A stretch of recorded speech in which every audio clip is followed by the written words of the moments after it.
I confused Matt Antoine with Matt Weston yesterday. Welcome back to the shy guy who got a taste of his dreams the first 2 weeks of March. Today we're going to talk about the team skeleton relay. Even though 4-man and 2-women bobsled has yet to happen, this event was one of the best events of the championship. This event requires teams of 2, man and woman. The woman is the one who goes down the track first. Then the clock stops till the track is clear for start 1.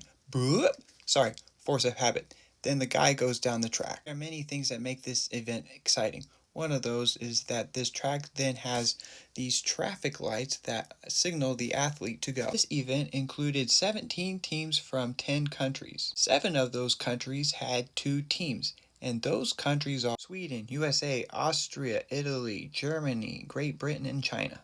The Czech Republic had a unique cousin duo, Anna Fernstadt and Damon Drunhosky.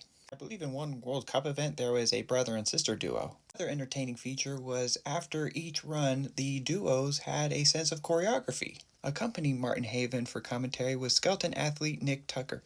This was one of the greatest commentaries of the event.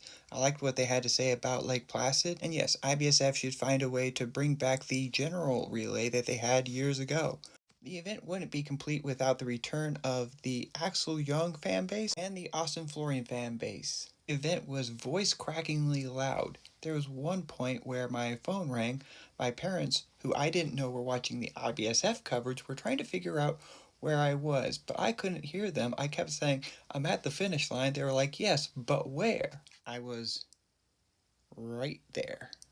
Now onto the race. The Spanish duo of Clara Asner and Adrian Rodriguez were the first ones down. Our first duo of Kelly Curtis and Daniel Barefoot replaced them. First spot would be taken by Alyssa Crippa and Emilio Bagnis of Team Italy 1. Place would then switch hands with Italy Team 2 of Valentina Margoglia and Matteo Gaspari.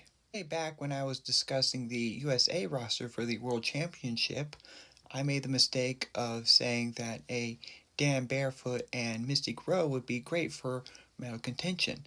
I was wrong because it ended up being Austin Florian and Mystic Rowe to win the World Championship. They held the line and watched as the last 6 teams didn't make it to first place.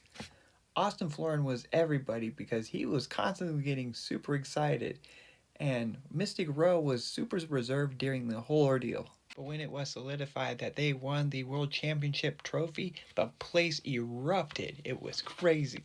As I'm making my way down the mountain towards the medal ceremony, I get approached by none other than skeleton athlete and foreman for the event, Daryl Payne Jr., and the media person for Team USA Bobsled. They wanted to thank me for the videos I had been making and wondered if I had met any of the athletes. I was beside myself and humbled, but also wondering, how did they know it was me when my own family couldn't pick me out in the crowd when I was wearing this? Like how? Like how could they know it was me under all of that?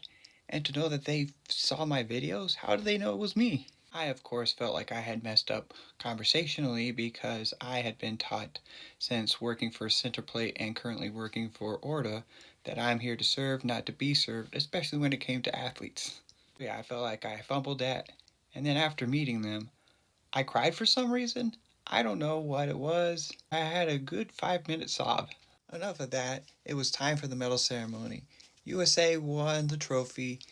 Great Britain was in second and China in third place. In my next video, I will cover the other events that happened on March 8th and 9th, which was the men's 2-man bob and women's mono bob.